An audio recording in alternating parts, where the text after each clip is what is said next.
ஆரம்பித்து முடிவு ஒரு பக்கம். இதெல்லாம் என்ன? ஒரு வார்த்தை ஒரு மார்க். அல்லேலூயா. ஒரு வார்த்தை ஒரு மார்க். ஏற்றம் இறக்கம். ஒரு வார்த்தை ஒரு மார்க். அதிகமாக எடுத்தா தாய் தகப்பனுக்கு பெற்ற தாய் தகப்பனுக்கு பாராட்டு, படிச்ச ஆசிரியருக்கு பாராட்டு, நீ இவ்வளவு படிச்சிருக்கிற, நல்லா வேலை செஞ்சிருக்க. ஆனால் இவ்வளவும் செஞ்சதுக்கு அப்புறம் எந்த பிள்ளையாவது என் தேவன் எனக்கு செய்வதற்கு எனக்கு ஜீவன் கொடுத்திருக்கா எந்த பிள்ளையுமே சொல்றது இல்லை. அல்லேலூயா. எந்த பிள்ளையுமே சொல்றது இல்லை. அதான் என் பிள்ளைங்களுக்கு நான் சொல்லி கொடுத்துருக்கேன். எந்த இடத்துல போய் நின்னாலும் உன்னுடைய கஷ்டத்தையோ நஷ்டத்தையோ நான் கஷ்டப்பட்டேன் அதெல்லாம் சொல்லாது. இது எனக்கு தேவன் நியமித்திருக்கிற ஒரு ஜீவன். அல்லேலூயா. தேவன் எனக்கு நியமித்திருக்கிற ஜீவன். இந்த ஜீவனுக்கு நான் நன்றியுள்ளவனா இருக்க எங்களை முன்வைத்திருக்கிறார். அந்த எந்த இடத்துல இருந்தாலும் தேவனை தான் நீ மகிமைப்படுத்தணும். அது ஏற்ற தாழ்வுகள் வரலாம். எந்த ஏற்றமா இருந்தாலும் அவரை சொல்லு, தாழ்வா இருந்தாலும் அவரை சொல்லு. நாம் சொல்லுவோம், எங்களுடைய இருளான வாழ்க்கை ஒளியாக மாறி போகும். உங்களுடைய கண்ணீர் எதா இருந்தாலும் அவரிடத்துல சொல்லுவோம். அந்த ஒரு வார்த்தை திமிர்வாத காரணம் பார்த்து சொல்றாரு, எழுந்து உன் படுக்கையை எடுத்துக்கொண்டு எழுந்து நட. ஆச்சரியப்படுறாங்க, எல்லாம் ஆச்சரியப்படுறாங்க. இது வரைக்கும் தொட்டு தான் குணப்படுத்திருப்பாங்க, எண்ணெய் போட்டு தான் குணப்படுத்திருப்பாங்க, மாத்திரை கொடுத்து தான் குணம். ஆனா இது வரைக்கும் வார்த்தை யாருமே கண்டதில்லை. வார்த்தையினுடைய மகிமை அந்த ஜனங்க யாருமே கண்டதில்லை. ஆனா இந்த ஒரு வார்த்தையில சொல்றப்போ அவர் எவ்வளவு மகிமை அடைந்த ஜனங்கள் மத்தியில ஒரு கலக்கம் வந்துருச்சு, எவ்வளவு ஒரு நடுக்கம் வந்துச்சு.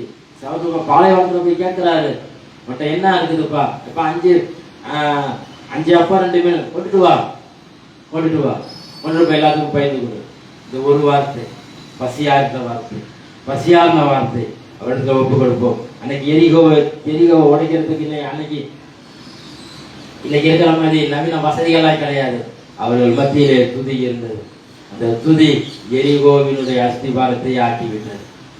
என்னிடத்திலே துதி இருக்குமே என்று சொன்னால் எந்த அஸ்திபாரத்தையும் அது நிர்மூலமாக்கும். அதுக்குள் நான் வெற்றியாய் பவனி வருவேன். அல்லேலூயா. ஒப்பு கொடுப்போம். எரிகோவின் தடைகள் எல்லாம் துதிகளாலே மாறி போகும். எரிகோவின் தடைகள் எல்லாம் துதிகளாலே மாறி போகும். கண்ணீர் மாறிடும், துக்கம் மாறிடும், கண்ணீர் மாறிடும், துக்கம் மாறிடும். நீ ஒரு வார்த்தை சொன்னால் போதுமே, நீ ஒரு வார்த்தை சொன்னால் போதுமே. ஒரு வார்த்தை சொல்லும் கர்த்தாவே, எங்கள் வாழ்க்கையெல்லாம் செழிப்பாகுமே. ஒரு வார்த்தை சொல்லும் கர்த்தாவே, இருளான வாழ்க்கை எல்லாம் ஒளியாக மாறி போகும். வாழ்க்கை எல்லாம் ஒளியாக மாறி போகும். கண்ணீர் மாறிடும், துக்கம் மாறிடும். நீ ஒரு வார்த்தை சொன்னால் போதுமே, நீ ஒரு வார்த்தை சொன்னால் போதுமே. ஒரு வார்த்தை சொல்லும் கர்த்தாவே,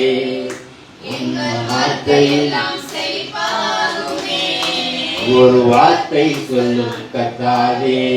உன் வார்த்தையிலே சுகம், உன் வார்த்தையிலே மதுரம், உன் வார்த்தையிலே சுகம் மதுரம், உன் வார்த்தையிலே எல்லாம் சந்தோஷம். ஒரு வார்த்தை சொல்லும் கர்த்தாவே, எங்கள் வாழ்க்கையெல்லாம் செழிப்பாகுமே. ஒரு வார்த்தை சொல்லும் கர்த்தாவே. நன்றி கர்த்தாவே. நீங்கள் ஒரு வார்த்தை சொன்ன எங்களுக்கு போதுமானது. ஒரு வார்த்தையினால் எங்களை சுகத்தை பலத்தை எங்களுக்கு கொடுக்கிற கர்த்தாவே உமக்கு நன்றி ஐயா. வார்த்தையினால் எங்களுக்கு பலனை கொடுக்கிறவரே உமக்கு நன்றி செலுத்துகிறோம். உன் வார்த்தையினால் எங்களை அனுப்புகிறவரே அப்பா உமக்கு நன்றி செலுத்துகிறோம் ஐயா. உன் வார்த்தையினால் எங்களுக்கு ஒவ்வொரு நாளும் ஆண்டவரே அப்பா நீ பலப்படுத்துகிறவரே உமக்கு நன்றி ஆண்டவரே. ஒரு வார்த்தையை சொல்லி அநேக அற்புதங்களை செய்த தேவன் நீர் ஆண்டவரே. அப்பா அதிசயங்களை செய்தவர் இந்த 1ஆம் தேதி ஆண்டவரே அப்பா அந்த மே மாதத்தில் ஆண்டவரே இந்த நாளில் சன்னிதானத்தில் நிற்கிறோம்.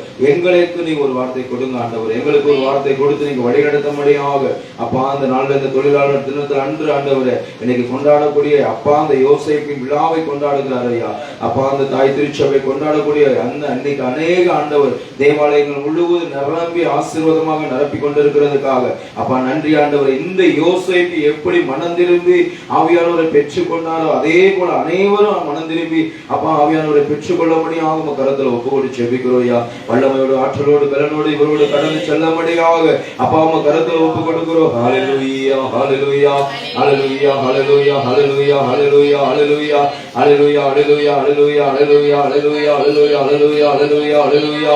நன்றி ஆண்டவரே நன்றி ஆண்டவரே. நன்றியோடு துதிக்கிறையா அப்பா. ஒரு வல்லமை கடந்து போட்டு ஜீவன் நதியாக கடந்து போவதற்காக நன்றி நன்றி நன்றி நன்றி ஐயா. அபிஷேகத்தினால் வல்லமையால் நிரப்புவதற்காக நன்றி ஆண்டவரே. கோடான கோடி நன்றி ஆண்டவரே. ஜீவன் நதி பாயட்டும் ஆண்டவரே. ஒவ்வொரு ஜீவ நதிகள் பாய்வதற்காக நன்றி ஆண்டவர். ஒவ்வொரு மீது பெருக்கெடுத்து ஓட செய்வதற்காக நன்றி ஆண்டவர். விடுதலை கொடுப்பதற்காக நன்றி ஆண்டவரை. ஒளிபொழிக்கிற வழியாக கேட்கிற ஒவ்வொரு நிரப்புகிறாக இறை வார்த்தைக்குள்ளே நாங்கள் கடந்து செல்ல எங்களை நிரப்பும்படியாக அப்பா உங்க கரத்துல ஒப்பு கொடுக்கிறோம். ஹல்லேலூயா ஹல்லேலூயா ஹல்லேலூயா ஹல்லேலூயா ஹல்லேலூயா ஹல்லேலூயா. உற்சாக கைகள் தட்டி இந்த பாடல் வழியாக பாடுவோம். ஊற்று தண்ணீரே எந்தன் தேவராவியே ஜீவநதியே என்னில் பொங்கி பொங்கி வா. ஊற்று தண்ணீரே எந்தன் தேவராவியே ஜீவநதியே என்னில் பொங்கி பொங்கி வா. ஆசீர்வதியோ என்னே கர்த்தரே ஆசீர்வதியோ என்னே கர்த்தரே. ஆவியின் வரங்களினா என்னை நிரப்போ ஆவியின் வரங்களினா என்னை நிரப்போ.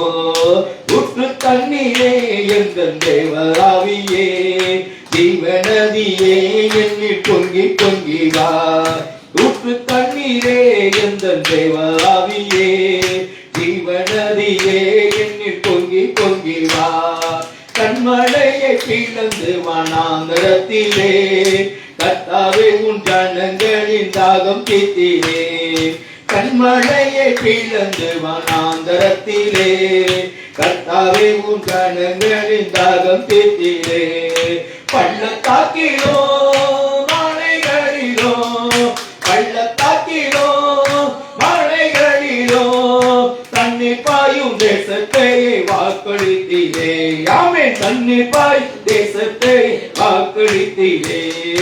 ஊற்று தண்ணீரே எந்தன் தேவராவியே மீண்டும் ஊற்று தண்ணீரே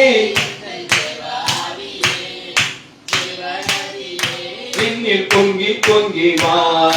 ரட்சிப்பின் ஊற்றுகள் எந்தன் சபைகளிலே இறங்கிட இந்த வேளை நிரப்பிடுமே.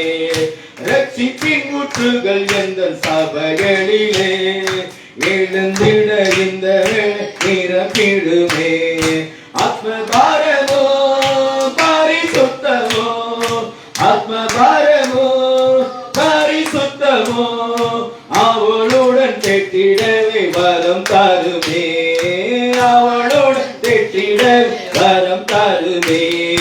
ஊற்று தண்ணீரே எந்தன் தேவராவியே ஜீவநதியே என்னில் பொங்கி பொங்கி வா. ஊற்று தண்ணீரே எந்தன் தேவராவியே ஜீவநதியே என்னில் பொங்கி பொங்கி வா.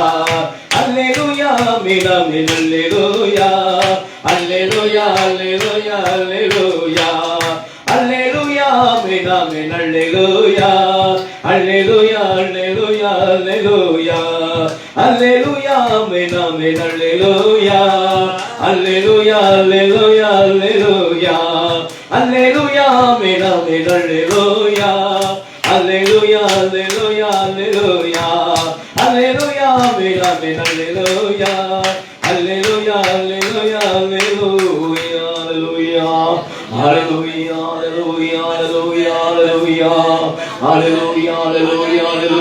அல்லேலூயா அல்லேலூயா அல்லேலூயா அல்லேலூயா அல்லேலூயா அல்லேலூயா அல்லேலூயா அல்லேலூயா. நிரப்பும் ஆவியானவரே அபிஷேகத்தினால் நிரப்புங்க ஐயா. ரட்சிப்பின் ஊற்றைகள் சபைகளை நிரப்புங்க ஆண்டவரே. வல்லமையோடு நிரப்புங்க ஆண்டவரே. ஆத்தும பாரமும் பரிசுத்தத்தோடு ஜெபிப்பதற்காக எங்களுக்கு ஒரு மனமாற்றத்தை தருமணியாக ஆண்டவரே. இந்த 5வது மாதத்தில் ஆண்டவரே முதல் தேதி அன்று உன் சன்னிதானத்தில் நிற்க ஒரு கிருபையை கொடுத்திருக்கிறீராச்சா. அதற்காக நன்றி ஆண்டவரே. இந்த நாளில் திருமண நாளை கொண்டாடுகிறோம். ஒவ்வொரு கருத்துல ஒப்பு கொடுக்கிறோம். பிறந்த நாளை கொண்டாடுகிறோம். ஒவ்வொரு ஒப்பு கொடுத்து ஜெபிக்கிறோம். ஆவியானவரே ஆவியான ஆவியானவர் வல்லமை ஒரு நிறுத்தி கடந்து செல்லபடியா உமக்கு கருத்துல ஒப்பு கொடுக்கிறோம். ஆவியின் வல்லமையினால் நிரப்புவதற்காக நன்றி ஆண்டவரே. ஆவியானவரை நிரப்புங்க. அல்லேலூயா, அல்லேலூயா, அல்லேலூயா, அல்லேலூயா. அன்பின் பரலோக பிதாவே, இந்த வார்த்தையின் வழியாக எங்களை நிரப்பி ஆசீர்வதிப்பதற்காக நன்றி. இந்த வார்த்தையை 30, 60, 100 மடங்காக பலன் கொடுக்கிற வார்த்தைகள் எங்கள் இதயத்தில் கடந்து செல்ல முடியாது. உமக்கு திருக்கரத்தில் ஒப்பு கொடுக்கிறோம் நல்ல பிதாவே. உற்சாக கரங்களை தட்டி நம் ஆண்டவரை மகிமைப்படுத்துவோம்.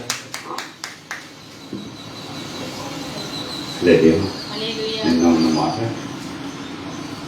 1 சாமுவேல்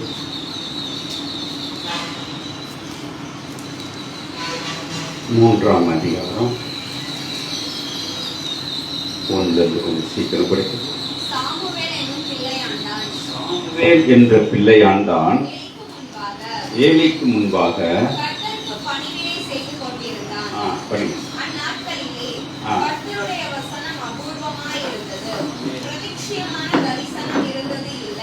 ஒரு நாள் ஏலி தன்னுடைய ஸ்தானத்திலே படுத்துக் கொண்டிருந்தான். அவன் பார்க்கக்கூடாதபடி அவனுடைய கண்கள் இருளடைந்திருந்தது. தேவனுடைய பெட்டி இருக்கிறார். கர்த்தருடைய ஆலயத்தில் தேவனுடைய விளக்கு அணைந்து போகும் முன்னே சாமுவேலும் படுத்துக் கொண்டிருந்தான். அப்பொழுது கர்த்தர் சாமுவேலை கூப்பிட்டார். அதற்கு அவன் இதோ இருக்கிறேன் என்று சொல்லி ஏலியின் இடத்தில் ஓடி இதோ இருக்கிறேன், என்னை கூப்பிட்டீரோ என்றான். அவன் போய் படுத்துக் கொண்டான். மறுபடியும் கர்த்தர் சாமுவேலே என்று கூப்பிட்டார். அப்பொழுது சாமுவேல் எழுந்திருந்து ஏலியினிடத்தில் போய் இதோ இருக்கிறேன், என்னை கூப்பிட்டீரா என்றான். அதற்கு அவன் என் மகனே, நான் உன்னை கூப்பிடவில்லை, திரும்பி போய் படுத்துக்கொள் என்றான். சாமுவேல் கர்த்தரை இன்னும் அறியாதிருந்தான். கர்த்தருடைய வார்த்தை அவனுக்கு இன்னும் வெளிப்படவில்லை.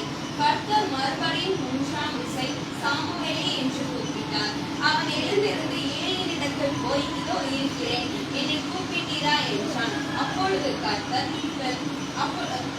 கர்த்தர் பிள்ளையாண்டானை கூப்பிடுகிறாய் என்று ஏலி அறிந்து சாமுவேலை நோக்கி நீ போய் படுத்துக்கொள், உன்னை கூப்பிட்டால் அப்பொழுது நீ கர்த்தாவே சொல்லும், அடியேன் கேட்கிறேன் என்று சொல் என்றான். சாமுவேல் போய் தன்னுடைய ஸ்தானத்திலே படுத்துக் கொண்டான். அப்பொழுது கர்த்தர் வந்து நின்று முன்போல சாமுவேலே சாமுவேலே என்று கூப்பிட்டார். அதற்கு சாமுவேல் சொல்லும், அடியேன் கேட்கிறேன் என்றான்.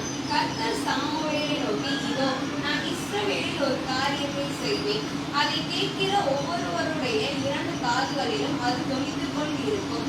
நான் ஏலியின் குடும்பத்திற்கு விரோதமாக சொன்ன யாவையும் அவன் மேல் அந்நாளிலே வர பண்ணுவேன். அதை தொடங்கவும் அதை முடிக்கவும் போகிறேன். அவன் குமாரன் தங்கள் மேல் சாபத்தை வர பண்ணுகிறதை அவன் அறிந்திருந்தும் அவர்களை அடக்காமல் போன பாவத்தின் நிமித்தம் நான் அவன் குடும்பத்துக்கு என்றும் நீங்காத நியாயத்திற்கு செய்வேன் என்று அவனுக்கு அறிவித்தேன். அதை நிமித்தம் ஏலியின் குடும்பத்தார் செய்த அக்கிரமம் ஒருபோதும் பலியாலாவது காணிக்கையினாலாவது நிவர்த்தியாவதில்லை என்று ஏலி குடும்பத்தை குறித்து ஆணையை கேட்கிறேன் என்றார். சாமுவேல் விடியற்காலம் மட்டும் படுத்திருந்து கர்த்தருடைய ஆலயத்தின் கதவுகளை திறந்தான். சாமுவேல் ஏலிக்கு அந்த தரிசனத்தை அறிவிக்க பயந்தான். ஏலியோ சாமுவேலே, என் மகனே என்று சாமுவேலை கூப்பிட்டான். அவன் இதோ இருக்கிறேன் என்றான். அப்பொழுது அவன் கர்த்தர் உன்னிடத்தில் சொன்ன காரியம் என்ன? அதை எனக்கு மறைக்க வேண்டாம். அவர் உன்னிடத்தில் சொன்ன சகல காரியத்திலும் யாதொன்றையும் எனக்கு மறைத்தாயாது. தேவன் உனக்கு அதற்கு சரியாகவும் அதற்கு அதிகமாகவும் செய்வாராக என்றான். அப்பொழுது சாமுவேல் ஒன்றையும் அவனுக்கு மறைக்காமல் அந்த காரியங்களை எல்லாம் அவனுக்கு அறிவித்தான். அதற்கு அவன் அவர் கர்த்தர், அவர் தமது பார்வைக்கு நலமானதை செய்வாராக என்றான். சாமுவேல் வளர்ந்தார். கர்த்தர் அவனோடு கூட இருந்தார். அவர் தம்முடைய எல்லா வார்த்தைகளிலும் ஒன்றையாகிலும் தரையிலே விழுந்து போக விடவில்லை. சாமுவேல் கர்த்தருடைய தீர்க்கதரிசிதான் என்று தான் முதல் பெயர்செபா மட்டுமுள்ள சகல இஸ்ரவேலுக்கும் விளங்கினது. கர்த்தர் பின்னும் சீலோவிலே தரிசனம் தந்தருளினார்.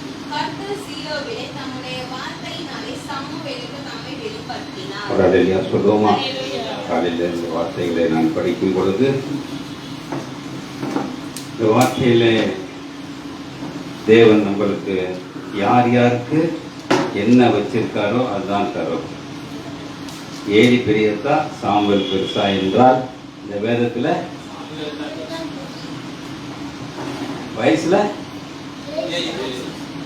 ஏலி வயசா இருந்தாலோ சின்னவனாக இருந்தாலோ தெரியாது. தேவன் யாரை கொண்டு பேசுவாரோ அதுதான் இந்த அதிகாரத்திலே சொல்லப்படுது. இன்னைக்கு பாத்தீங்கன்னா தேவன் என்கிட்ட பேசினாரு, போன்கிட்ட பேசினாரு சொல்றாங்க. ரைட், ஓகே, அது ரைட், நம்மளுக்கு தெரியாது. ஆனா பேசியிருப்பார். ஆனால் என்ன பேசியிருப்பாரு? முன்னாடி அந்த வீட்டுல பேசுறத யார்கிட்ட பேசுவாரு? ஒரு தீர்க்கதரிசியிடம் பேசியிருப்பார்.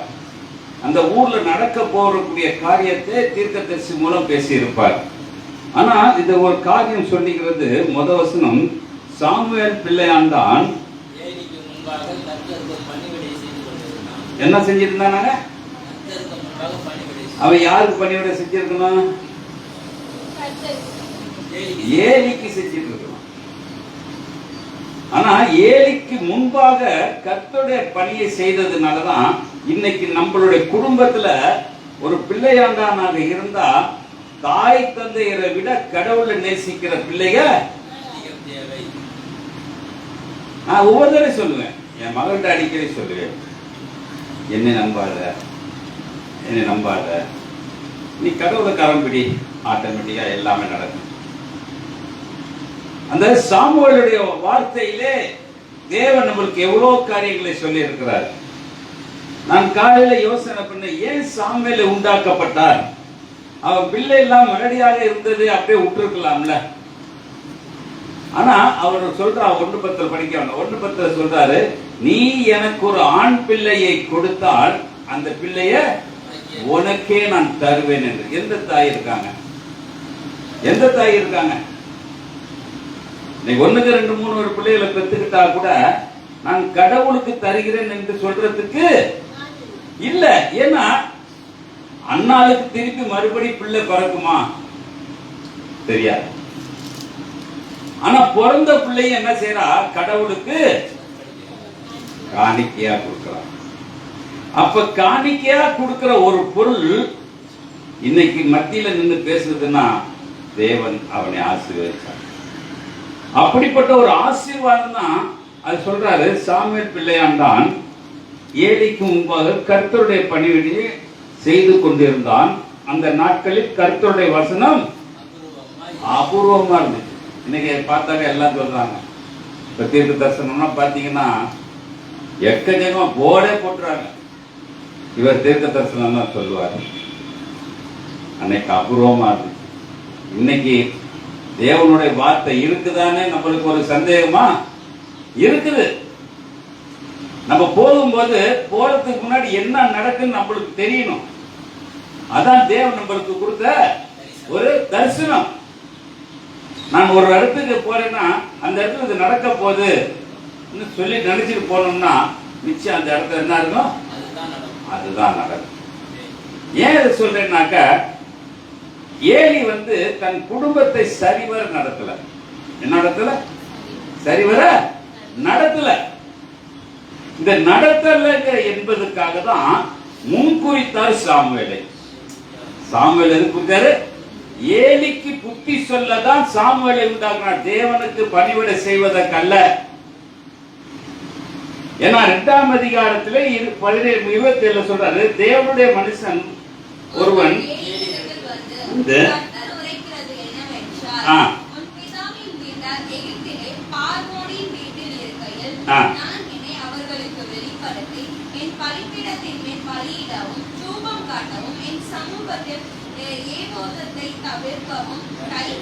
இஸ்ரவேல் கோத்திரங்களில் எல்லாம் அவனை எனக்கு ஆசாரியனாக தெரிந்து கொண்டு உன் பிதாவின் வீட்டாருக்கு இஸ்ரவேல் புத்திரருடைய தகன பலிகளை எல்லாம் கொடுக்கவில்லையா?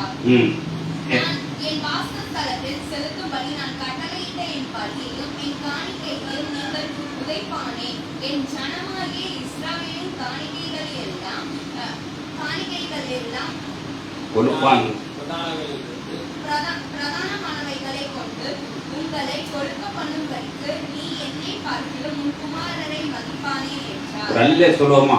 அப்ப யார மதிக்கல? குமாரன் வந்து ஏலி வந்து புத்தி பிள்ளைகளுக்கு சொல்லல. அப்ப பலிபீடத்திலே அவன் தப்பு செய்யறதுனால ஏலிக்கு முன்னாடியே அட்வைஸ் பண்ணியிருந்தாலும் ஏலி என்ன செய்யல, கேட்கக்கூடிய செவி இல்லை. அதுதான் அவர் சொல்றாரு பாருங்க. இப்ப 3ஆம் அதிகாரம் 2வது வசனத்தை சொல்றாரு. ஏலி என்ன இருந்துச்சுங்க, என்னத்தை புடுங்கினாரு? ஒரு ஆசாரியானா இருக்கவனுக்கு கண்ணு போகுமா? கண்ணு போகுமா? மோசே எடுத்துக்கிட்டீங்கன்னா 120 வயசு வரைக்கும் அவன் கண்ணு மங்கவில்லை என்று படிக்கிறோம். ஆனா இன்னைக்கு பாத்தீங்கன்னா சிலவங்களை பார்த்தா 89 வயசுக்கு கண்ணாடி போடாம இருக்கிறாங்க. 89 வயசு வரைக்கும் கண்ணாடி போடுறது இல்ல. கேட்டாரு, எனக்கு நல்லா தெரியுது, நீ தான் அங்க வந்து இருந்தியப்பா, அப்பே பார்த்துட்டு நம்மளுக்கு கண்ணாடி போட்டா கூட என்ன தெரியல, தெரியல. அப்ப தேவன் ஒரு கண் பார்வையை வைத்திருப்பாரானால் முன்பின் அதெல்லாம் பார்த்து உணர முடியும். கண் பார்வை இல்லைன்னா என்ன இருக்குது, பார்க்க தெரியாது. ஆனாதான் ஏலி அவ்வளவு பெரிய ஆசாரியமா இருந்தும் அவனுடைய கண் என்ன செஞ்சாரு, இருள் அடைய விட்டாருங்க.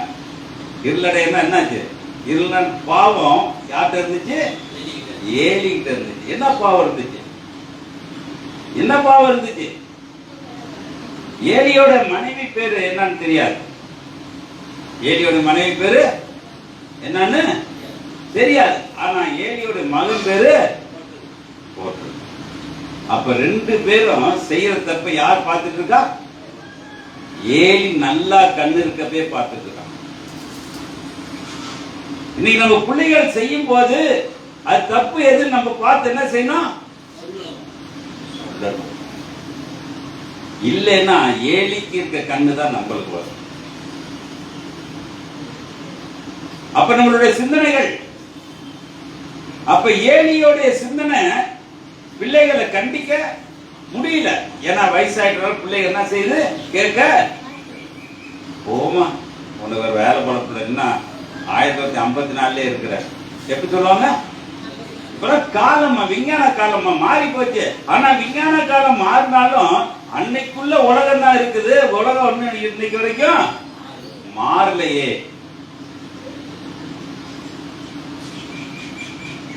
நேற்று ஒரு நாட்டில் வந்து 11 பேர்த்த சுட்டு தள்ளுறோம். அகதிகளாக வந்தாங்க. அத 11 பேர் கிறிஸ்டின். எங்க நாட்டில் வந்து நீ போய் செய்தியாட்டு என்ன செய்யறாங்க, வரிசையா சுட்டுட்டு போறாங்க. இன்னைக்கு உலகம் எப்படி இருக்குது, இயேசு கிறிஸ்துவ போதிக்க முடியாத ஒரு நிர்பந்தமான ஒரு காலம் கொடுக்கப்பட்டிருக்குது. அப்ப நிர்பந்தமான காலம் இருக்கிறப்ப நான் என்ன செய்ய வேண்டும்? இன்னைக்கு எல்லாரும் உலகத்துல தொழிலாளர்த்தனம் செய்யறாங்க. ஊழியக்காரன் என்ன தொழில் செய்யணும்? அதான் என்னுடைய ஊழியக்காரன் என்ன செய்யணும்? செய்வாங்களா? பூச வச்சுட்டா போயிருமா? இப்படி பிரசங்கம் பண்ணிட்டா போயிருமா? இன்னைக்கு அவன் போய் என்ன செய்யணும்? சரியா? ஊருக்கெல்லாம் தொழிலாளர் இவன் பூசையை வச்சுட்டு எடுத்து உட்கார்ந்து இருக்கான். எல்லாரும் கூட்டிட்டு வாங்க, எல்லாரும் போய் வீடு வீடா சொல்லுவோம். அதான் நம்மளுடைய தொழில். ஒரு கிறிஸ்தவனுக்கு என்ன தொழில்? யோசேப்பு மரம் செஞ்சது அல்ல. உலக திசையில் நீங்க போய் என்னுடைய வார்த்தைகளை கூறு என்று அடியான் சொல்லியிருந்தார். அதுதான் நம்ம இன்னைக்கு என்ன செய்யணும். நம்ம ஒரு தொழிலாளர் தினம்னா நான் போய் 10 பேத்துக்கு சொல்ல முடிஞ்சிச்சா? 10 பேத்துக்கு சோறு வேணா போட்டிருப்போம். சத்தியத்தை சொல்றதுக்கு அப்ப எப்படியோ ஒண்ணு நீங்க பாட்டு ஒருத்தர் அதான் சொல்ற டெய்லி வந்து மைக்கில் பேச ரொம்ப ஸ்லோவா. அவரு யாரை பத்தி கவலைப்பட மாட்டாரு. எனக்கு அவரை ரொம்ப பிடிக்கும். டீ குடிக்கிறீங்களான்னு டீ குடிக்க மாட்டேங்கிறார். உங்களை எனக்கு தெரியும். இன்னைக்கு வரைக்கும் அவர் யாருன்னு எனக்கு தெரியாது. ஆனா என்னை தெரிவிக்கிறார். எதுக்கு சொல்றேன்னா, கேட்கிறானோ கேட்கலையோ தெரியாது. ஆனா அவன் என்ன செஞ்சான், ஒரு 2 வீலர்ல வந்து வச்சுட்டு அதில் ஒரு சின்ன ஆம்பிள் வச்சு சின்ன மைக் வச்சு பேசிட்டு அவர் பாட்டு போயிடுறாரு. முக்காவாசி பேர் என்ன நினைப்பான், அவன் ஒரு மெண்டலு. இப்படிதான் ஏலி இருந்தான். தீர்க்கதரிசி ஒருத்த முன்னாடி வந்து சொல்லி ஏலி என்ன செய்யல, காது கொடுத்து கேட்கல. அவன் மெண்டலா இருந்தான். தான் புள்ள செத்தோனதான் அவனுக்கு புத்தி வந்துச்சு. புள்ள செத்தோனதான் யாரோட இருக்கின்றாரு, புள்ளையோடைய அவனையும் சேர்த்து. ஒரு குடும்பம் எப்படி அழியுது, எதனால அழியுது? தேவனுடைய வார்த்தை இல்லை என்றால் குடும்பம் அழிவு உண்டு. ஒரு சின்ன அதிகாரம் தான். ஆனா அண்ணாள் குடும்பம் அழிஞ்சிச்சுன்னு அவளுக்கு பின்னாடி 5 பிள்ளை பிறந்திருக்கு. ஆனா அந்த குடும்பத்தை எப்படி வளர்த்திருப்பான்னா, அண்ணாள் எப்படி வளர்த்திருப்பா? எல்கான் முன்னாடி இருந்ததுக்கு அண்ணாளுக்கு பிள்ளை பிறந்ததுக்கு எல்கான் எப்படி மாறி இருப்பான்? இன்னைக்கு குடும்பத்தை நடத்த தெரியாத ஒரு காரியம் தான் இன்னைக்கு நம்மளுடைய காரியமா இருக்குது. அப்ப ஏலிக்கு ஒரு புத்தி சொல்ல ஒரு சிறு பையனை அனுப்பினார். யார் அனுப்பினாரு? ஒரு சிறு பையனை அனுப்பினார். அப்ப அவனுக்கு விவரம் தெரியல. கடவுள் வார்த்தை யாருக்கு தெரியல? சாமுவேலுக்கு தெரியல. ஆனா ஏலிக்கு நல்லாவே தெரியும். முதல் தடவை என்ன செஞ்சிருக்கணும், நான் உன்னை கூப்பிடலப்பா, கடவுள் கூப்பிட்டுருப்பாரு, நீ பேசுன்னு சொல்லியிருக்கோம். ஆனா 3 தடவை நடக்க விடுறாரு. எத்தனை தடவை நடக்க விடுறாரு? 3 தடவை நடக்க விடுறாரு. அப்ப 3ஆவது தடவை தான் என்ன சொல்றாரு, கடவுளுடைய பேச்சு எப்ப தெரியுது அவனுக்கு? 3ஆவது முறை தான் கடவுள் பேசுறாருன்னு ஏலிக்கே தெரியுதுன்னா அவன் எப்படி ஒரு ஆசாரியனா இருந்திருப்பான். ஏன்னா முன்குறிக்கக்கூடியவன் ஆசாரியன். முன்குறிக்கக்கூடியவன் தான் ஆசாரியனா இருக்கிறதுனால ஏலிட்ட பேசுறது கடவுள் நான் நல்ல என்று முத வார்த்தை சொல்லியிருந்தான்னா அவன் சாமுவேல் என்ன செஞ்சிருப்பான், முத வார்த்தையிலே தேவனுடைய சித்தத்தை பற்றி வந்து சொல்லியிருப்பான். ஆனா இன்னைக்கு நம்மளுடைய சிந்தனை, என்னுடைய குடும்பம் எப்படி இருக்கிறது, இது ஒரு குடும்ப கதை. அப்ப பிள்ளைய நான் எப்படி வளர்க்கணும்? ஏலி சாமுவேலை சரியா வளர்க்காத காரணம் அது யாருக்குள்ள? அந்நியர் பிள்ளைங்க. அவன் ஆசாரி பிள்ளை இல்ல, ஆசாரியன் கிடையாது. ஆனா தத்து எடுத்தக்கூடிய ஒரு பிள்ளை. அவன் ஏலி என்ன செஞ்சிட்டான், பொறுப்படுத்திக்கல. தான் மகனுக்கு கொடுத்த ஒரு சுதந்திரம் கூட பிள்ளைக்கு கொடுக்கல. ஏன்னு சொல்றேன்னா, அண்ணால் ஒரு இடத்துல சொல்லுவா, வருஷத்தோறும் அவளுக்கு ஆடைகளை எடுத்து வந்து அவனுக்கு கொடுப்பேன் என்று சொன்னான். அப்ப ஆடை கூட ஏலி எடுத்து கொடுக்கிறது. அப்ப தேவனுடைய சன்னிதானத்துல இருக்கிறவன் யாரை பார்க்கணும்?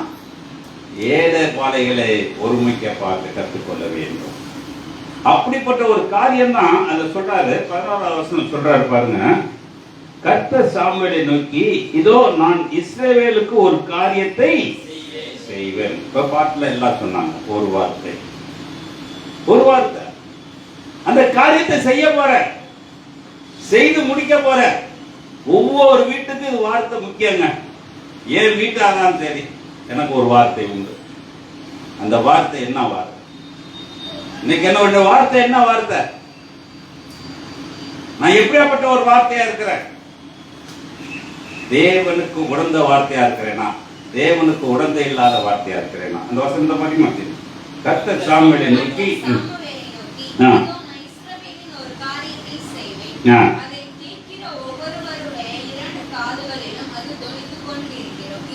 என்ன சொன்னாருங்க? எத்தனை காதுலங்க? செலவுகள் பாத்தீங்கன்னாக்க பேசணும்னா இந்த காதுல மட்டும்தான் கேட்கும், அந்த பக்கம் கேட்காது. செலவுகளுக்கு காது கேட்காத பக்கம் பேசிட்டோம்னா காது கேட்கிற பக்கம் பேச தெரியாது. ஆனா வேதம் சொல்லுது, 2 காதுமே கேட்கிற அளவுக்கு தேவன் தமிழுக்கு தந்திருக்காரு. வார்த்தை எப்படி தந்திருக்காரு? 2 காதுமே. ஏன்னாக்க இந்த 2 காது எங்க போவோம்? இங்கிட்டு போறது நேரா மூளைக்கு போயிடும். ஆனா நம்மள்ட்ட ஒரு காது இருக்கனால இங்கிட்டு கேட்டுட்டு இங்கிட்டு படிக்கட்டுல இறங்கி போயிடும். ஒரு காது எப்படி இருக்கு? கேட்டது நல்லா விறுவிறு இறங்கி 13 படி கீழே போயிருக்கு. வேலை முடிஞ்சு போச்சு. இன்னைக்கு 1ஆம் தேதி தொழிலாளர் தினம் முடிஞ்சது. மத்தியானம் சாப்பிடு, காலையில் என்னம்மா செய்ய போற? இன்னைக்கு லீவு நாளுமா, நல்ல ஒரு கவுச்சி எடுத்து சாப்பிடு. எது என்ன சொல்லுவோம்? உள்ள ஆசையா கேட்கு. அம்மாக்கு எப்படி இருக்கும்? உடனே அப்படியே 10 மாசம் பெற்ற வயிறு எப்படியா இருக்கும்? பரிதாபப்பட்டு என் மக கேட்கறாளே, நல்லா வெறா மீனா 4 மீன் வாங்கிட்டு வந்து வெட்டி குழம்பு வச்சு போட்ட போதுமா. சாமுவேல் பாருங்க, அந்த இடத்துல சாப்பிட்டானான்னு எங்கே பார்க்கல. தேவனுடைய ஊழியம் செஞ்சிருக்கான், அவன் சாப்பிட்டானான்னு தெரியல. ஆனா அங்க செய்யக்கூடிய பலிகள்ல கொடுக்கிற சாப்பாடு சாப்பிட்டுருப்பாங்கிற ஒரு விசுவாசம். ஏலி என்ன செஞ்சிருக்கணும்? தன் பிள்ளை போல வளர்த்திருந்தானாக்க அந்த பிள்ளையானனால அவன் 2 பிள்ளைக்கு பொழைச்சிருக்கும். அவனால அந்த பிள்ளை பொழைச்சிருக்கும். 12ஆம் வசனத்தை சொல்றாரு, நான் ஏலியின் குடும்பத்துக்கு விரோதமாக சொன்ன யாவையும் அவன் மேல் அந்நாளில் வரப்பட்டது. ஒரே வார்த்தை என்ன இருக்கு? தொடங்கவும் முடிக்க போறாரு. தொடங்கிட்டாரு. எப்ப தொடங்கினாரு? சாமுவேல் அல்ல, சாமுவேலுக்கு முன்னாடி முதல் வசனம் படிச்ச பாருங்க, 2ஆம் அதிகாரம் 27வது. தேவனுடைய மனுஷனான ஒருவன் ஏலியிடத்துல வந்து இந்த கதையை சொல்லி முன்னாடியே சொல்லியாச்சு. ஆனா ஏலி காது கொடுத்து, நம்ம இவ்வளவு தூரம் சத்தியம் கேட்டிருக்கோம், காது எவ்வளவு கொடுத்திருக்கோம்? காது எவ்வளவு கொடுத்திருக்கோம்? காது எவ்வளவு கொடுத்திருக்கோம்?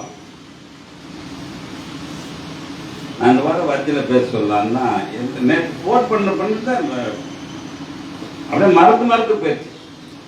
சரி, ராத்திரிக்கு மேல பண்ணோம்னாக்க அவர் சரி காலையில வந்தேன், சரி பார்ப்போம். நான் எல்லாரும் என்ன செய்யணும்? அவர் பேசக்கூடிய வார்த்தையை நானு கேட்கணும். எப்ப கேட்க போறோம்? எப்ப கேட்கிறோம்? கேட்போமா? 2 காது எதுக்கு கொடுத்துருக்காங்க? டிவி நியூஸ் பார்க்கவா, இல்ல டிவி சீரியல் பார்க்கவா, புரணி கதை பேசுறத கேட்கவா? எது? தேவனுடைய வார்த்தை என் காதில தொடிச்சுக்கிட்டே இருக்கணும். காதுல தொடிச்சாதான் வாயில வருங்க. காதுல தொடிச்சாதான் டீச்சர் என்ன செய்யறாங்க?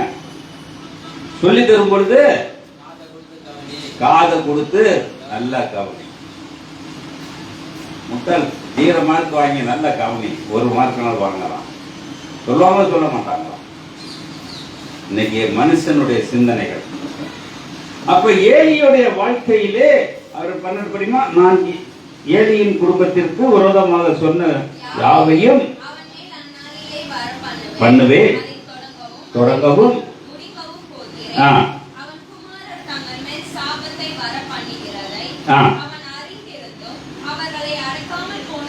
பாத்தீங்களாங்க என்ன சொல்றாரு? தாய் தந்தை என்ன செய்யணும்?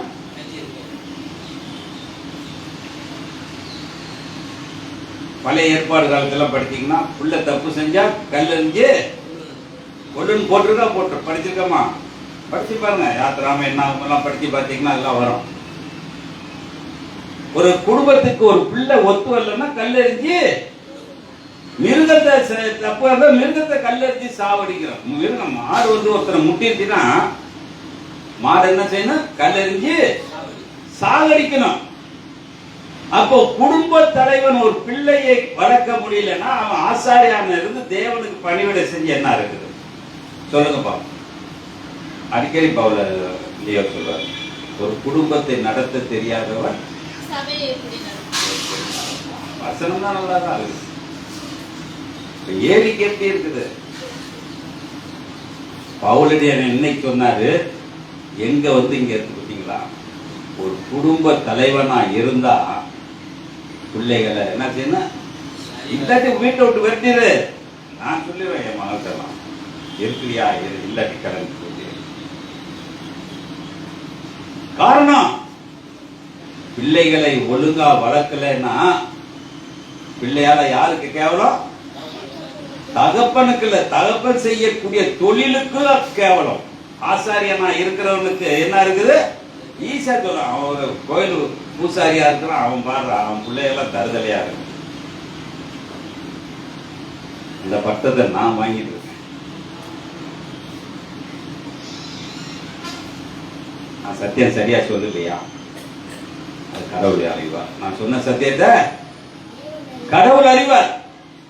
ஆனா காது என்ன இல்ல, என் மகளுக்கு 2 காதுமே செவுடா போயிருச்சு. இன்னைக்கு காது திறந்துகிட்டு தினமும் கண்ணீர் வடிச்சிட்டு இருக்கா. நான் அதை பத்தி கொஞ்சம் கூட இது வரைக்கும் கவலை படல. ஒவ்வொருத்தரையும் சொல்லுவேன், நீ இனிமேல் சத்தியம் சொல்லு. பட்ட கஷ்டத்தை பார்த்து இல்ல, சொன்ன வசனம் தெரியுது இல்ல, இனிமேல் சத்தியத்தை சொல்.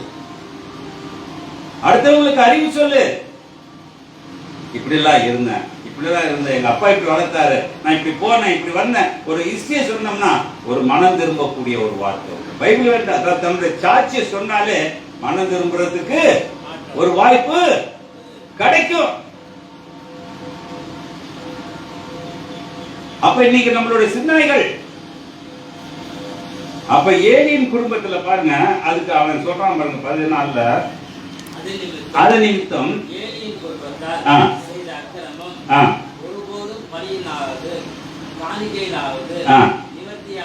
போதும். பாத்தீங்களா என்ன செய்யறோம்? அப்ப ஒரு சபையில வந்து தசம பாகம், காணிக்கை இதெல்லாம் போடுறது, அது திருப்தி ஆயிருமா? திருப்தி ஆயிருமா? அப்ப என்னை சுத்திகரிக்க வேண்டும். முன்னாடி என்ன செய்யணும்? என்னை சுத்திகரிச்சு, என்னுடைய சுத்திகரிப்புல போடுற காசு தான் தேவனுக்கு உகந்த வாசனையாக இருக்கும்.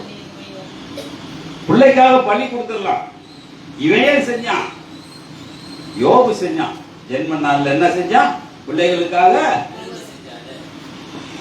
ஜெபம் பண்ணி விருந்து செஞ்ச பொழுதுதான் என்னாச்சு? எத்தனை புள்ள இருக்கு, அத்தனை பிள்ளையும் இப்ப ஜெபம் கேட்டுச்சான். யோபோட ஜெபம். அப்ப பிள்ளைகளை 10 பிள்ளையா இருந்தாலும் 100 பிள்ளையா இருந்தாலும் பிள்ளைகளை வளர்க்கக்கூடிய ஒரு தாய் தந்தையார் இருந்தா அவன் பெரிய ஆசாரியனா இருப்பான்.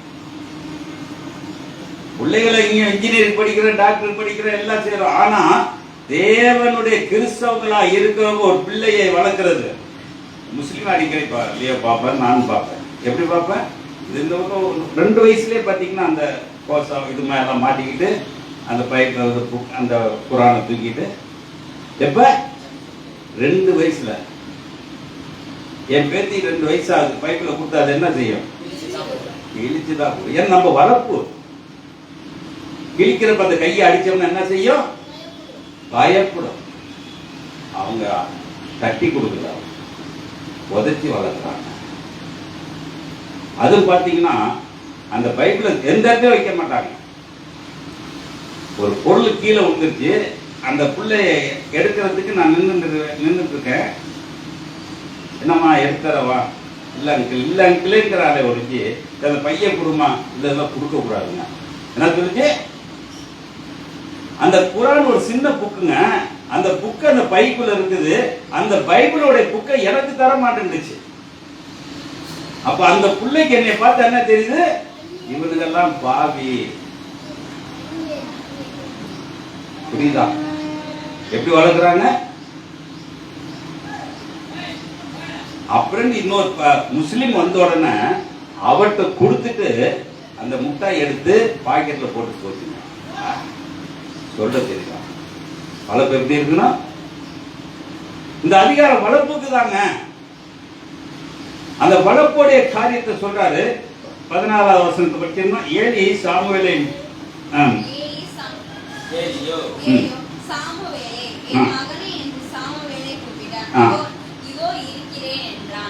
அப்பொழுது அவன், கர்த்தர் உன்னிடத்தில் சொன்ன காரியம் என்ன?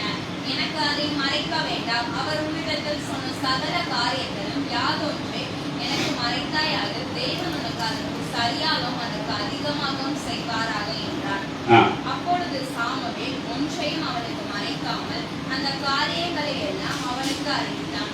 அதற்கு அவன், அவர் கர்த்தர், அவர் தமது பார்வைக்கு நலமானதை செய்வாராக ஒரு என்றார். அலையில சொல்லுவோமா?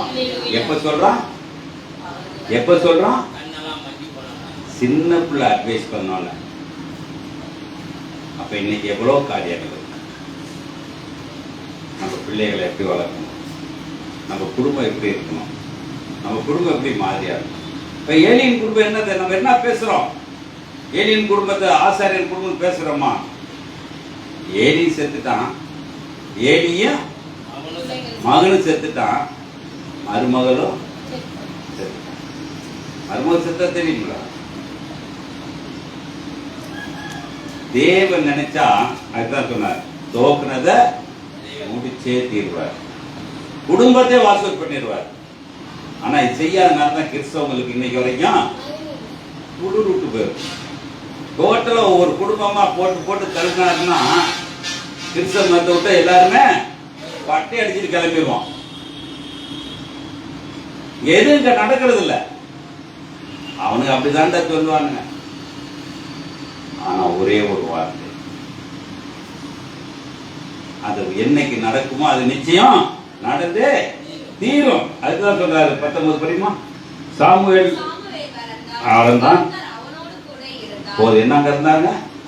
இப்ப யாரோட இருக்கணும்? யாரோட இருக்கணும்? அங்க ஏலி இருக்கான், ஏலி மகனுங்க இருக்கானுங்க, சாமுவேல் இருக்கான், இல்ல அங்க மற்ற ஜனங்க இருக்காங்க. யாரோட இருக்காரு? கர்த்தர். ஏன் சாமுவேலோட இருக்காரு? அவன் பாவம் அறியாத ஒரு மனிதனா இருக்கான். ஒரு பிள்ளை எப்படி இருக்கணும்? பாவம் அறியாத ஒரு பிள்ளையாக இருக்க வேண்டும். அப்பதான் கர்த்தர் என்னோட இருக்காரு. பார்த்தா வாட்ஸ்அப்ல பேஸ்புக்ல எல்லாம் பார்த்தா நான் உன்னை கரம் பிடித்து தூக்கு. எப்படி தூக்குவாரு? நீ பாவம் இல்லாம இருக்கியா? பாவம் செஞ்சிட்டு இருக்கியா? இன்னைக்கு சாமுவேல் மாதிரி நம்ம மாற வேண்டும். எப்படி இருக்கும்? நீ சாமுவேல் மாதிரி. யாரு பெத்த பிள்ளையோ அண்ணாட்ட இருக்கப்ப கடவுள் பேசல, அண்ணாட்ட இருக்கப்ப கடவுள் பேசல. ஆனா அண்ணாள் பெற்ற பிறகு பலிபீடத்துல கொண்டாந்து ஒப்படைச்ச பிறகும் அண்ணாளுக்கு கடவுள் சாமுவேல்ட்ட இருக்கிறதாக அண்ணாளுக்கு தெரியாது. அப்ப தேவன் வளர வளரதான் தன் அண்ணாளுடைய மகன் சாமுவேல் தீர்க்கதரிசிங்கிறத நினைக்கக்கூடிய காலமா. இன்னைக்கு குடும்பம் யாராலங்க? சாமுவேல் பேர் தான் ஏலியின் மகன் சொல்லிட முடியுமா? யாரோட குடும்பம்னு சொல்ல முடியும்? அண்ணாளுடைய குடும்பம்.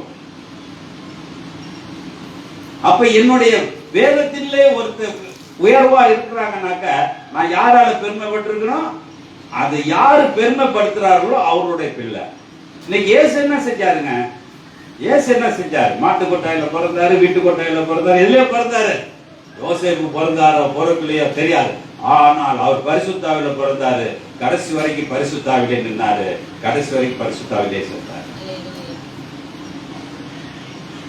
அதனாலதான் இன்னைக்கு மரியாளுக்கோ யோசேப்புக்கோ பேரு விளங்குதா இல்லையா? நான் சொல்றது யாரால?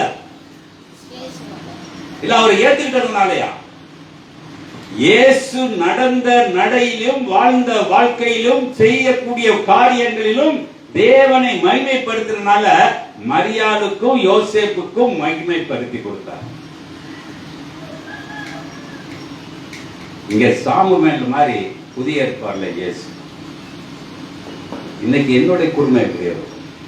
என்னுடைய குடும்பம் எப்படி இருக்கும்? என் குடும்பத்தை திருத்த முடியுமா? திருத்தத்துக்கு எவ்வளவு காரியம் இருக்குது? என்ன செய்யணும்? கடைசியில போகக்கூடிய ஒரே இடம், ஒரே சொர்க்கம்.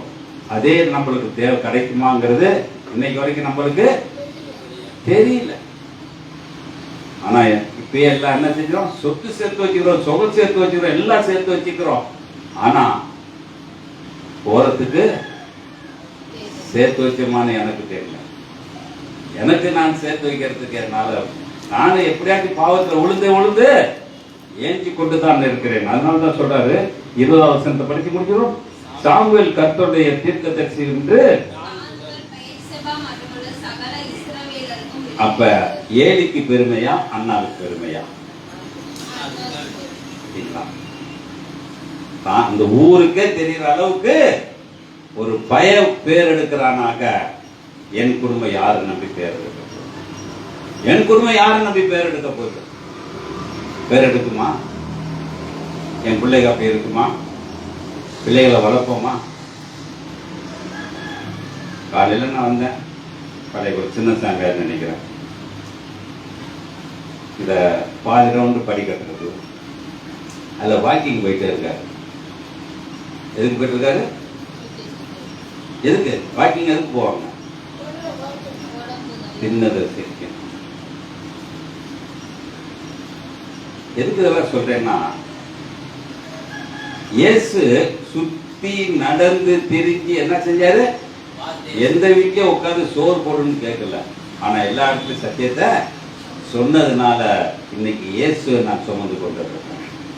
ஆனா இயேசுவை நான் சுமந்து கொண்டு இருக்கேன்னா, இயேசு மாதிரி என்னால நடக்க முடியல, வாழ முடியல, பேச முடியல. ஆனா நான் ஒரு கிறிஸ்து பேர் உள்ளவனா இருக்கிறேன். ஆனா கிறிஸ்துக்கு தகுதி உள்ளவனாக நான் இல்ல. சாமுவேல் அன்னாளுக்கு பிறந்திருந்தாலும் அவ 10 மாசம் சுமந்து தன்னுடைய பிள்ளையை கொண்டாந்து பால் மறந்து கொண்டாந்து கொடுத்த உடனே கர்த்தர் ஏத்துக்கிட்டாரு. யார் ஏத்துக்கிட்டா? ஏலி ஏத்துக்கிட்டானோ இல்லையோ, தேவன் சாமுவேலை ஏற்றுக்கொண்டார். அதனால அந்த ஊருக்கே பட்டத்துக்கு அவன் ஒரு தீர்க்கதரிசியாக இருந்தான்.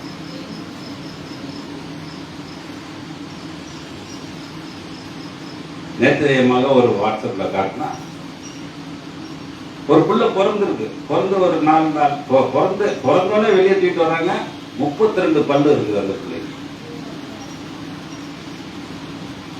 உலகத்துல அதிசயம் எப்படி இருக்குது? நிறைய அதிசயத்தை பார்க்க போறோம். ஆனா நீ அதிசயமாய் மாறுவதற்கு ஆண்டவராகிய இயேசு கிறிஸ்துவோட சரீரம் உனக்கு தேவைப்படும். இன்னைக்கு நான் சாமுவேலாய் மாறுவதற்கும் நான் ஒரு கிறிஸ்தவனாய் மாறுவதற்கும் நான் என்ன செய்யப்படும்? என்ன செய்யணும்? ஒப்பு கொடுப்போமா? ஒரே ஒரு காரியம். 1ஆம் அதிகாரம் 10 11 படிச்சு கேட்கணும். அவள் போய் என்னங்க செய்யணுங்க? எதுக்கு? எனக்கு குடும்பம் இருக்குது, ஆனா எனக்கு பிள்ளை இல்ல. எனக்கு புருஷன் இருக்கான், அவனால எனக்கு எந்த ஆதரவும் இல்லை. எனக்கு சக்காலத்தி இருக்கா, அவளுக்கு புள்ள இருக்குது, எனக்கு ஆதரவு இல்லை. கசந்து அழுவுங்க. எனக்கு கொடுத்த பிள்ளைகளுக்கு அழுவுங்க. ஆண்டவரே, எனக்கு கொடுத்த பிள்ளைகள் இப்படி எல்லாம் இருக்குது, நான் எப்படி இருக்கணும்? நான் எப்படி இருக்கணும்? படிச்சிருமா? சீக்கிரம் படிச்சு. அழுது பண்ணி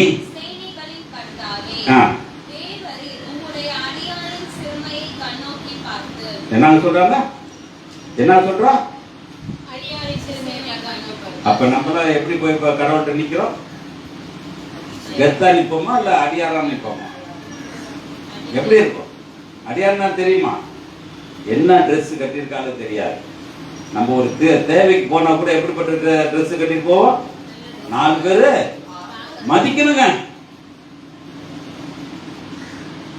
கோயிலுக்கு வரதுல பார்த்தா அவளை நீட்டா ட்ரெஸ் பண்ணிட்டு வருவாங்க.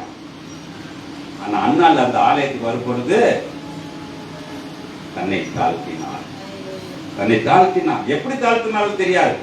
தாழ்த்த இறைவன் அவனுக்கு அருளை கொடுத்திருப்பாரு.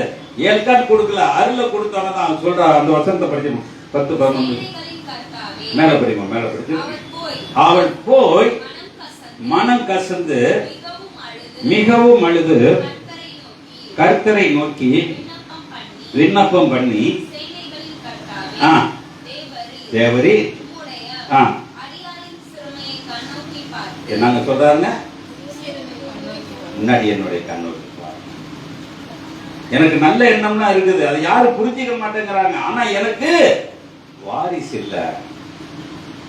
எனக்கு புருஷன் இருக்கான், ஆனா வாரிசு எனக்கு இல்ல. அந்த வாரிசு தர்றது யாரு? வாரிசு தர்றது யாரு?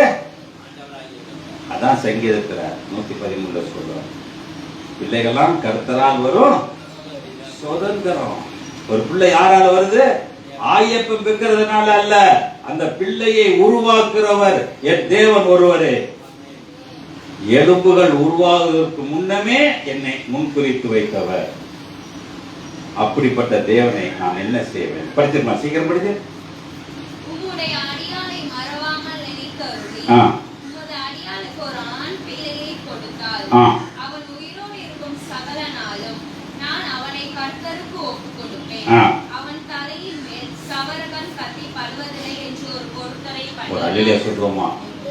அன்னைக்கு புள்ள பிறந்தாக்க 30 நாள்ல முடி என்ன செய்யணும்? வெட்டணும். 8ஆம் நாள்ல இருந்து 30 நாளுக்குள்ள முடிய வெட்டி தேவனுடைய சன்னிதானத்துல கொண்டு போய் ஒப்படைக்கணும். ஆனா இவ என்ன செஞ்சா? பால் மறக்கிற வரைக்கும் சவரம் கத்தி பண்ண.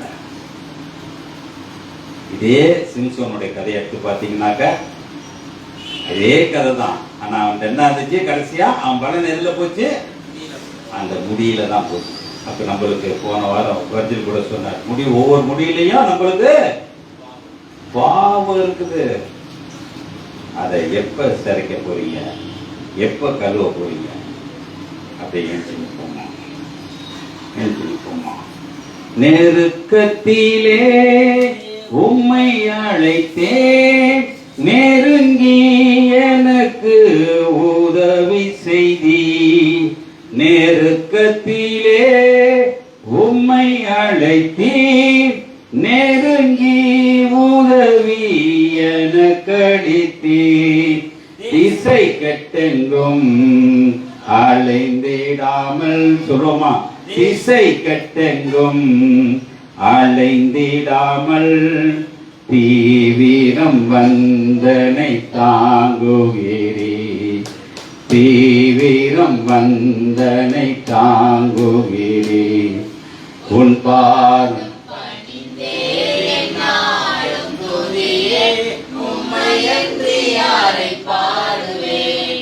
ஏசையா உந்தன் அன்பு உள்ளம் பொங்குதே.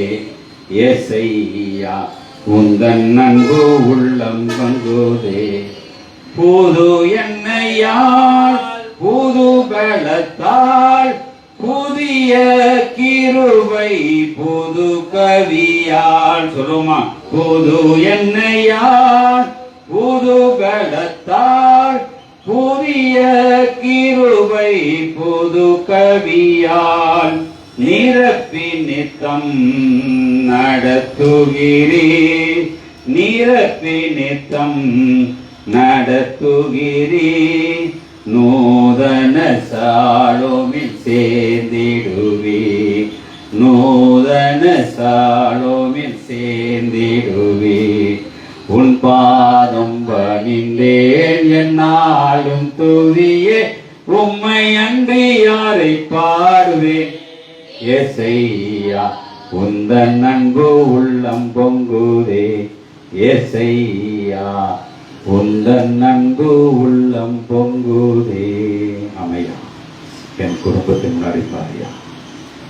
நான் அடுத்தவர்கள் புத்தி சொல்வதை விட என் குடும்பம், என் உறவுகள், என் ஜாதிகள், என் மற்ற உறவுகள் எப்படி இருக்குது பார்ப்போம். தன் முதுகில் இருக்கிற அழுக்க விட்டுட்டு அடுத்த முழுக்க அழுக்கை நான் துடைக்க போவேனா? சிந்தித்து பாருங்க, சிந்தித்து செயல்பட்டு பாருங்க. குருவிசை கண்களை மூடி ஆண்டவரே, இந்த நாள் மே 1ஆம் தேதி எனக்கு ஒரு தொழில் கொடுத்திருக்கு. நீ அடுத்தவங்களுக்கு போய் சொல்ற வேலை நிப்பாட்டு. முன்னாடி உன் வீட்டில் வேலை செய். உன்னுடைய வீட்டில் நீ வேலை செய். யார் யாருக்கு என்னென்ன வேலை இருக்குது தெரியலையோ அவங்களுக்கு அந்த வேலையில சொல்லி கொடு. தேவனுடைய அபரிவிதமாக ஆசீர்வதிப்பார்.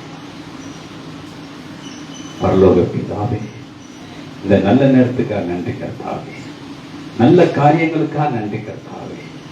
ஆண்டவரே, சாமுவேலை கொண்டு எங்களுக்கு ஒரு அறிவுரை கொடுத்திருக்கிறீரே. எங்கேயோ பிறந்த மகனை, எங்கேயோ வளர்ந்த மகனை, எங்கேயோ இருக்க மகனை அவனோடு இருக்கிறேன் என்று சொன்னீரே. நாங்க உன்னையெல்லாம் தூக்கி வச்சிருக்கோம் ஐயா. நிறைய பேசுறேன், ஆனா எங்களோட இல்லையே.